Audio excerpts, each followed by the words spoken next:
Hello everyone. Let us look at how we can download Tableau and install it. Now, if you're a student, then you can go to this link, tableau.com academic students, and then you can see that Tableau desktop and the Tableau prep builder, both are available free of cost. You do have to give some proof of you being a student, and once you do that, you will be able to use the software. Otherwise, you can also use Tableau Public, which is public.tableau.com.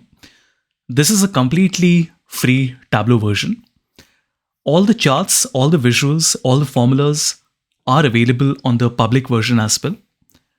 One big difference is that in Tableau Public, you will not be able to save your work locally on your computer, which means that the only option you have is to be able to save it directly on the cloud on Tableau Public, which means that your data also becomes public.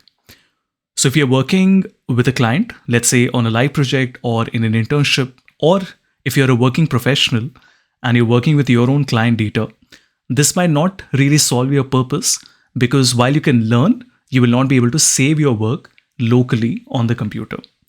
But since for most of you, you are learning, as long as you're working with sample data sets for the sole purpose of learning, this should solve your purpose.